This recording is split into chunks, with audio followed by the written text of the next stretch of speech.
Hey guys, it's Coach Conway here with Mr. Magic Mike Natter up there in Long Island. And a lot of you guys have been struggling with systems to help you stay focused when you need to do things. So taking control of your time. What would you call it, Mike? Just being intentional, using your time how you want instead of reacting to everything. Time blocking, I guess, it's. Okay. What I wanted to ask you, Mike, is when you were going through this transition, Mike implemented Calendly as a system. Why don't you just go ahead and tell us kind of what you did, and then I'll ask you a couple questions about that. Yeah, so I started reading a lot of books, and it all talks about time blocking, and then there was the company push to read the 12-week year, and that's all about structuring your day. So I needed this tool to do it, and I've had Calendly probably for 3 years. I was paying for it. I use it maybe once in a blue moon. But when things started getting crazy with rates, one of the biggest things was you're in the middle of working on a loan and then the phone's ringing and you just trained to pick up the phone and it wasn't working. I wasn't getting anything done. So I made the decision in my business that I was gonna 100% use Calendly. So I'm out there on social media, Facebook, LinkedIn, anywhere I could post, I do. And I had messages in the heat of it when rates went to the super low point. I had messages coming on Facebook, on LinkedIn, on people texting me, people leaving me voicemails, and it was just nuts. There was no way to control that other than Calendly.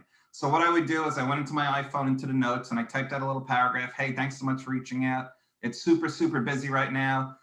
Here's a link to my calendar. Please pick out a time. And I've laid out certain times that I will give exclusive attention to clients. And almost 99% of the time, no pushback at all. I would just get an email saying an appointment scheduled. And the beauty of that is you can set your appointments when you want.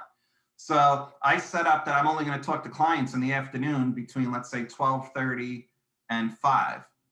And they couldn't book at 10 o'clock because I had my mornings free to work on file. So it's just an amazing turnaround and changed my life. Amazing. So what was the biggest challenge that you had getting to that point where you were willing to do that? What was it was just a fear of thinking that people aren't going to do it and they're going to just go to the next person who picks up. But the reality is those neurotic people, I didn't want to work with them anyway, because they're the ones that are texting you at 6:30 in the morning.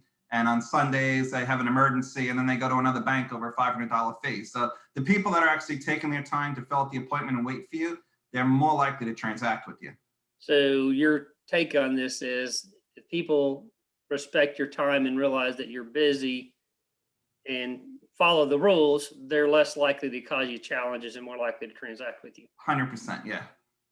So I know when we had talked on a previous coaching call, you did some tracking about like over the weekends and things, people that were bugging you through there. And a lot of these people are coming in from, I think, internet when they find you on social media or what have you out there. And you were sharing with me that you did find in your particular example, those transacted at a really high level. Is that correct? Yeah. Very, very small percentage of those people that bug me on the weekends would ever come transact with me. They just were using me because I was there on a Sunday, willing to ruin my weekend and take time for my family at 3 o'clock to do a pre-approval for them. And then by next Tuesday, when you say, hey, how you doing? Are you in contract? Oh, I was really working with Bank of America and they gave me a better deal. I'm like, we didn't even discuss rates. It's just, it was worth the risk of losing those few weekend deals and having my weekends totally free.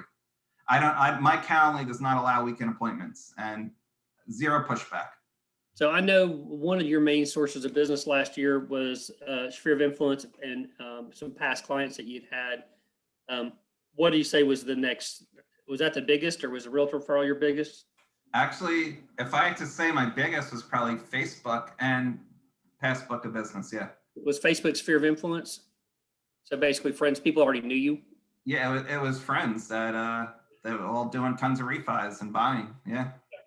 So when you had those people come in and calling you, were those people largely that you would have programmed in your phone, or some of those people that you wouldn't recognize numbers and stuff on?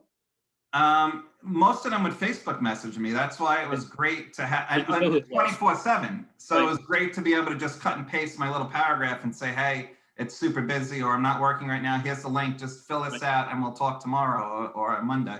You brought up a really good point when we were talking just a minute ago, and I felt like we were delivering so much value. I want to record this and share this with my coaching clients out there. But it was, a lot of these guys, the reality is they're calling up a big bank LO at Chase or Wells or something like that, and they're not getting a phone call back anyway. So the fact that you are setting up your voicemail message Tell me what your voicemail message says so you can share with people. I set it up probably last April when the madness was going crazy, and it was just a blanket message. I don't change it every day. I'm not that disciplined to do that. It's just a plain old message that says, thanks for calling. I'll be returning calls at 10 a.m., 1 p.m., and 4 p.m. So I have 3 times during the day. And then I leave a link to my website if they want to apply. And I have no issues. I was just telling Wade, I mean, you're going to have those customers. They'll call, they listen to the message, and then within 3 seconds, you're getting a text, hey, can you call me as soon as possible? And I never encourage that or respond to the text message.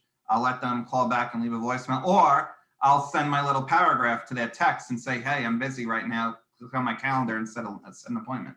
So what was your day look like around those times that you've blocked out for you to do what you need to be focusing on? My mornings is pretty much just to quickly just catch up on quick emails, and then working on files. Okay.